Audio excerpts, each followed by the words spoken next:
Annelle, Sheline is a non-resident fellow at the Arab Center in Washington and a research fellow for the Middle East at the Quincy Institute for Responsible Statecraft. She joins me now live from the U.S. Capitol. Great to have you here with us on TRT World. So, Donald Trump's tour of the Middle East is making headlines across the world.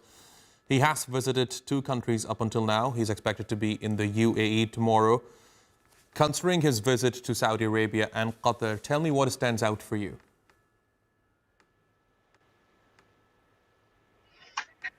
I'm very heartened to see the ways in which Trump has been willing to go against some of the typical impulses of U.S. foreign policy. In particular, his speech in Riyadh, where he called out interventionism, failed interventionism, and the militarism of the United States. And I think this really resonated for many across the Middle East that have dealt with so much in terms of U.S. or U.S.-sponsored violence. And I think that really speaks to his hope, or what I hope moving forward, that he will continue to avoid unnecessary wars. This was certainly something that he was pursuing by signing or agreeing to a ceasefire with the Houthis before this trip. I certainly hope that that is intended to last beyond the duration of the trip, as well as engaging in nuclear negotiations with Iran. And unlike during previous years, at this point, we have Gulf countries that are very much in favor of avoiding any sort of confrontation with Iran and very much hope that the United States will not engage in that. This is in contrast to Israel, which is still pushing as hard as possible for the United States to fight Iran. Right, you mentioned Israel there. Of course, the fact that President Donald Trump is not visiting Israel as part of his Middle East tour is also a cause of concern for many in Israel, especially if you compare his last visit to the Middle East during his first term. He went to Israel right after visiting Saudi Arabia, but of course Israel is not on the agenda this time around. Tell me, what does it indicate about the U.S.'s policy towards Tel Aviv? Because my understanding is, yes, there are tensions between Netanyahu and Donald Trump, but these tensions do not really say much about the ongoing cooperation between Tel Aviv and Washington.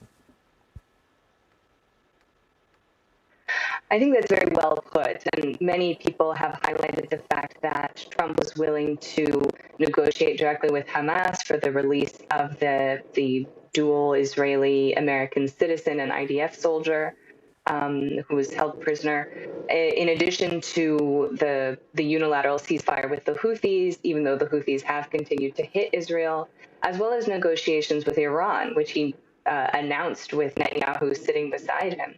In addition, for example, this lifting of sanctions on Syria. So in many ways, Trump has demonstrated that he is not going to bow to the preferences of Netanyahu, which I think is commendable and does reflect his commitment to America first and actually pursuing a foreign policy that is best for the United States, which means avoiding unnecessary wars in the Middle East. At the same time, I'm concerned that Trump has very little interest in really trying to address the horrific genocide Israel is conducting against Palestinians in Gaza. I see very little evidence that he has thus far tried to pressure Israel, as he demonstrated his willingness to do in achieving the January ceasefire. So clearly, Trump has this leverage and was willing to use it. However, he's no longer doing so. My only remaining hope would be that perhaps some of these Gulf leaders with whom he's just met have tried to impress upon him the need for the United States to do something to prevent Israel from continuing to starve Palestinians and bomb them and commit genocide. Annelle, Sheline, thanks very much for joining me here on TRT World. I really appreciate your taking out the time.